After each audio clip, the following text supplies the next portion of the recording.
Solo levelling तो बहुत ही ज्यादा पीक पे चल रही है, लेकिन इसकी एक सीक्वल मानवा भी है जो बहुत ही ज्यादा तगड़ी है और वो संग जिनवो के बेटे सुहो की स्टोरी को फॉलो करती है। और ये मानवा हर चैप्टर के साथ और भी ज्यादा बैंगर होते जा रही है, जिसके हम ऑलरेडी 14 चैप्टर्स कवर कर चुके हैं अपनी पिछली 2 वीडियोस के अंदर। तो अगर अभी तक तुमने उन्हें नहीं देखा है तो इसके बाद उन्हें जरूर देख लेना। लेकिन डोंट वरी, वो 14 चैप्टर्स की समरी मैं तुम्हें शॉर्ट में इसी वीडियो में बता देता हूँ ताकि तुम्हें ये आगे की कहानी अच्छे से समझ में आ सके। देखो, हमारा जो जिन्वू है वो कुछ आउटर स्पेस की एंटाइटी से लड़ने के लिए चला जाता है। वहीं दूसरी तरफ जो चाहे हिन होती है वो इस समय लापता होती है, तो उसे ढूंढने के लिए हमारे सुहो को काफी ज्यादा स्ट्रॉन्ग बनना पड़ेगा। वैसे स्ट्रॉन्ग बनने का उसका एक रीजन ये भी होता है, जब उसके डैड यानी कि जिन्वू यहाँ पे ना हो तो वो अर्थ को आउटर स्पेस एंटाइटी से प्रोटेक्ट कर सके, जिन्हें एट्रियम कहा जाता है। तो अब वो स्ट्रॉन्ग बनेगा कैसे? तो देखो, सीरीज का नाम सोलो लेवलिंग है, तो वो भी जिन्वू की तरह सोलो लेवलिंग कर सकता है, लेकिन और तो और वो एक ट्रांसफॉर्मेशन को भी अचीव कर सकता है, वो भी अपने एक नए कंपेनियन के साथ मिलके, जो होता है ग्रे, जो हमारे बीस्ट मोनार्च का डिसेंडेंट होता है। तो अभी सुहो का करंट मिशन यही है कि बाकी डिसेंडेंट ऑफ मोनार्च को ढूंढ के उसे अपना कंपेनियन बनाना पड़ेगा, जिसकी वजह से स्टोरी काफी ज्यादा एक्साइटिंग हो जाती है। खैर, ग्रे जो है वो शैडो डंजन के अंदर काफी सारे मॉन्स्टर को अकेला ही डिफीट करना शुरू कर देता है, जिससे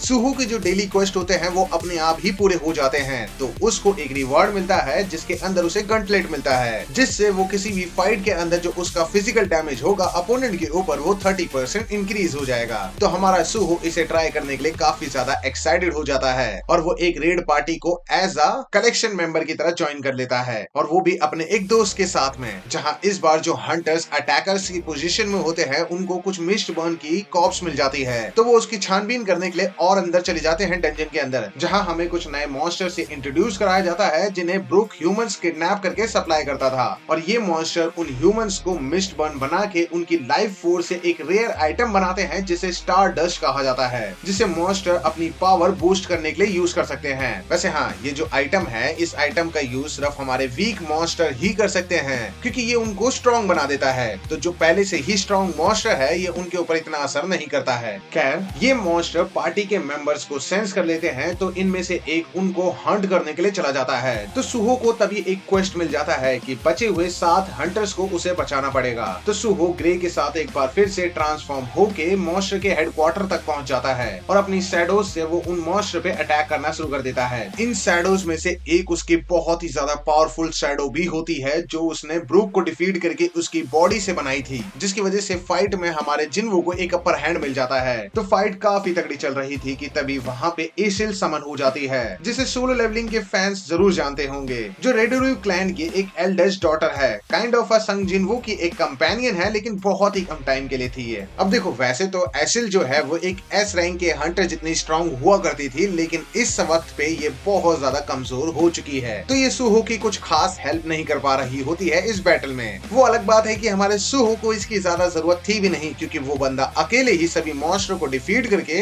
सभी सोल सर्वाइवर्स को बचा लेता है, और बाकी जो हंटर्स उसे ढूंढते हुए आते हैं उनकी नजर में आए बिना वो वहां से एसिल को लेके घर निकल जाता है। तब एसिल उसे बताती है कि स्टारडस्ट के लिए ही काफी सारे मॉन्स्टर ने रॉयल ब्लड को अटेन करना शुरू कर दिया था। तो एसिल का जो क्लैन है वो रॉयल ब्लड के अंदर ही आता है। तो सभी मॉन्स्टर ने उसके क्लैन के ऊपर हमला करना शुरू कर दिया था, जिसकी वजह से काफी लंबी वॉर चलती है जिसमें सब मारे जाते हैं, लेकिन वो बच जाती है। लेकिन उसका भी मॉन्स्टर ने काफी सारा ब्लड ऑलरेडी सक कर लिया होता है, जिसकी वजह से वो बहुत ज्यादा कमजोर हो चुकी है। तो सुहो उसको दिलासा देता है और उसकी हेल्प करने का प्रॉमिस भी कर देता है कि तभी सिस्टम से उसे एसिल को कंपेनियन बनाने का ऑफर मिल जाता है, जिसे सुहो एक्सेप्ट कर लेता है। खैर, ब्रूक सभी डिफीटेड एंड डेड मॉन्स्टर की बॉडीज को शैडो डंजन के अंदर ले जाता है, जहां बैरू उन सभी को डेवर कर लेता है, क्योंकि सुहो उन्हें शैडो नहीं बना सकता था। तो डेवर करने के बाद बैरू को उन सभी की मेमोरीज का एक्सेस मिल जाता है और उसे काफी सारी चीजें भी पता चल जाती हैं, जैसे हायना गिल्ड जो था वो लोगों को किडनैप करता था और उससे रीपर्स गिल्ड को ट्रांसफर कर देता था, जिसके बाद रीपर्स गिल्ड उन्हें एक फैक्ट्री में डिलीवर करता था और वो फैक्ट्रीज हमारे ह्यूमंस को यूज करके स्टारडस्ट बनाती थी। तो अब ये जो पूरी प्रोडक्शन चेन है, इसके पीछे एक ए रैंक का हंटर है जो रीपर गिल्ड का वाइस प्रेसिडेंट भी है, जो हमें ऑलरेडी पहले ही बता दिया गया था चैप्टर 14 के अंदर, जो था ली मिन सुंग, जो होस्ट में होके एट्रियम्स के लिए काम कर रहा है। अब वो ऐसा क्यों कर रहा है, देखो इसका रीजन तो तुम्हें अभी आगे देखने को मिलेगा, लेकिन इस टाइम पे हमारा सुहो इतना ज्यादा स्ट्रॉन्ग नहीं हुआ है कि वो एक ए रैंक रैंक के हंटर से इंटेरोगेट कर सके, तो वो अभी शांत हो जाता है। वहीं रीपर्स गिल्ड के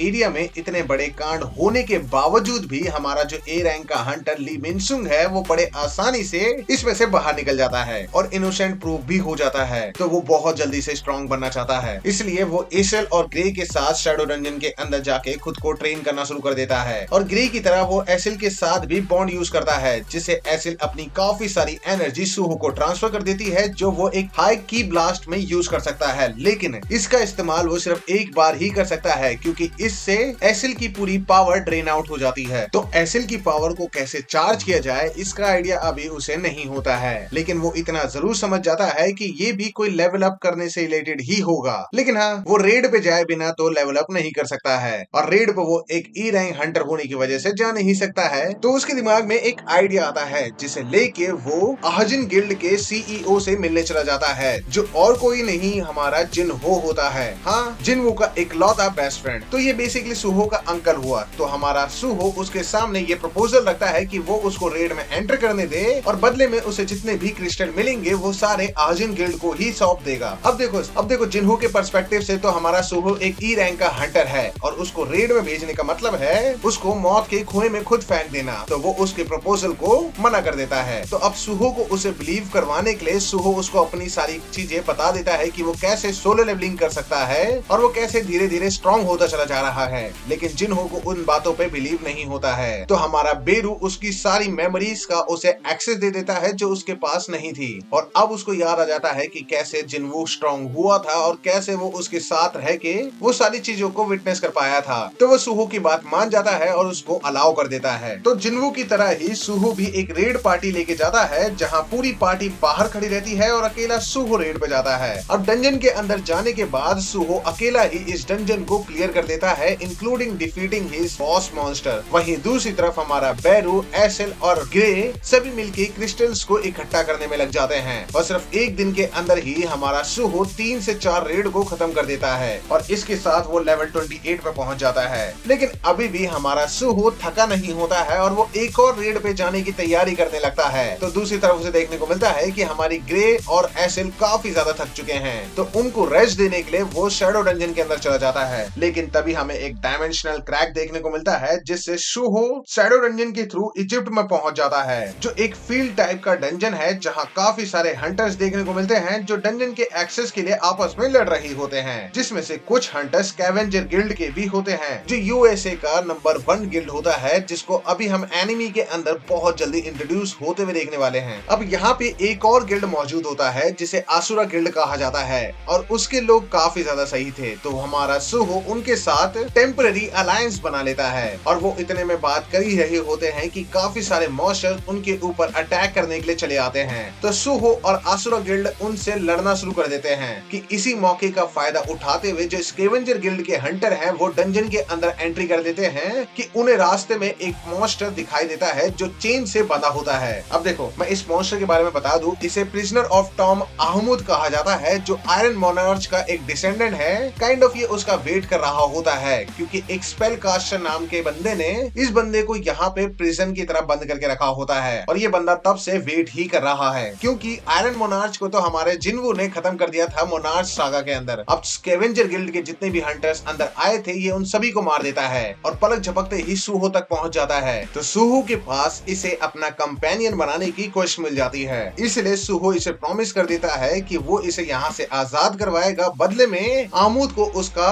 कंपेनियन बनना पड़ेगा, जिसपे आहमुद मान जाता है, क्योंकि वो बस यहाँ से आजाद होना चाहता है, क्योंकि ये चीज इंतजार करने से तो अच्छी ही है। ऐसा करने के लिए सुहो को या तो इस डंजन के बॉस को डिफीट करना पड़ेगा या तो उस डंजन को ही ब्रेक करना पड़ेगा। तो सुहो एसेल एंड ग्रे के साथ डीप फ्लोर्स पे चला जाता है और काफी तेजी में सुहो और उसकी स्क्वाड सभी मॉन्स्टर को डिफीट कर देते हैं, और अब सिर्फ एक बॉस ही बच जाता है, जिसको एक टाइटल मिला होता है टॉम्स वार्डन का, जिसका नाम होता है शिका, जो कम से कम एक ए रैंक जितना स्ट्रॉन्ग तो होगा ही, और उसे डिफीट करना काफी ज्यादा मुश्किल होता है। लेकिन सुहो एसेल के साथ बॉन्ड स्किल को यूज करके एक ही अटैक में उसे डिफीट कर देता है, क्योंकि इससे पहले हमारे सुहो ने 3 रेड्स को खत्म किया था और उस बीच में हमारी एसेल काफी ज्यादा स्ट्रॉन्ग हो जाती है, इसलिए ये अटैक इतना ज्यादा पावरफुल था, जिसके साथ डंजन भी ब्रेक हो जाता है। लेकिन फिर भी हमारे जो आहमुद की चेन होती हैं वो ब्रेक नहीं होती हैं, तो सुहो उन चेन्स को डिस्ट्रॉय डिस्ट्रॉय करने की कोशिश करता है, लेकिन फिर भी वो डिस्ट्रॉय नहीं होती हैं। तो वो उसे जैसे तैसे शैडो डंजन के अंदर खींच लेता है। अब अपनी पूरी जिंदगी में उसे एक पिरामिड के अंदर कैप्चर्ड होने से अच्छा ये दुनिया है। तो आमुद उसका कंपेनियन बनने के लिए एग्री कर जाता है। आमुद जो है एक एस रैंक जितना स्ट्रॉन्ग है, तो उसका कंपेनियन बनने का ये मतलब है कि अब सुहो उससे भी बॉन्ड स्किल को यूज कर सकता है। लेकिन अभी उसके साथ की बॉन्ड स्किल लॉक्ड होती है, क्योंकि अभी सुहो को एक सर्टेन लेवल तक पहुंचना पड़ेगा, उसके बाद ही वो उसके साथ बॉन्ड स्किल को एक्टिवेट कर पाएगा। खैर, ली मिनसुंग के पास हमें एक बहुत ही ओवरपावर्ड किड देखने को मिलता है, जो शायद ईट्रियम ही है, क्योंकि उसने अपनी बॉडी को कुछ फ्रेग्रेंस में अर्थ पे भेजा होता है और धीरे धीरे वो अपनी ओरिजिनल सेल्फ को रिकवर कर रहा होता है, क्योंकि ईट्रियम खुद अकेले अर्थ पे नहीं आ सकते हैं। तो उन्होंने कुछ फ्रेगमेंट से अपने आप को बांट दिया है, और वो फ्रेगमेंट्स जैसे जैसे आ रहे हैं इसकी बॉडी कंप्लीट होते हुए देखने को मिलती है, ताकि अर्थ और आउटर स्पेस के बीच का जो डायमेंशनल ट्रांसफर वाली प्रॉब्लम है ये उसको सॉल्व कर सके, जिसमें मिनसुंग उसकी हेल्प कर रहा होता है। बदले में ली मिनसुंग को फेम, वेल्थ और एक एस रैंक के हंटर का रिमूवल मिल जाएगा। बेसिकली जिस गिल्ड का ली मिनसुंग वाइस कैप्टन है, उसी गिल्ड का जो कैप्टन है ये उसको खत्म करना चाहता है। तो ये बच्चे ने उसे प्रॉमिस कर रखा होता है कि जैसे ही इसकी पूरी पावर अचीव हो जाती है उसका ये प्रॉमिस पूरा कर देगा। और ऐसा होने के लिए बस उसे 3 फ्रैगमेंट्स और चाहिए, जो हमें आगे आने वाले चैप्टर्स में देखने को मिलेगा। और आगे आने वाले चैप्टर्स और भी ज्यादा बैंगर होने वाले हैं, क्योंकि ये जो किड है ये एक एस रैंक का हंटर बन जाता है, जिसकी बहुत जल्दी सुहो से फाइट होने वाली है, और सुहो ली मिनसुंग से भी फाइट करने वाला है। तो अगला पार्ट बहुत ही ज्यादा इंटरेस्टिंग होगा, जिसे हम जल्दी कवर करने की कोशिश करेंगे। तब तक के लिए अगर तुम्हें सोलो लेवलिंग का सीजन 2 कंप्लीटली डिटेल में देखना हो तो तुम इस वीडियो को चेकआउट कर सकते हो, और हमने इससे रिलेटेड जितने भी पहले के पार्ट्स थे उन्हें डिस्क्रिप्शन बॉक्स में लिंक दे रखा है, तो तुम उन्हें भी चेकआउट कर सकते हो। बाकी ऐसे ही सोलो लेवलिंग और एनिमी रिलेटेड और भी वीडियोस देखते रहने के लिए चैनल को सब्सक्राइब जरूर करते जाना। बाकी मिलते हैं किसी और कमाल की वीडियो के साथ, तब तक के लिए जय Hind and thanks for watching.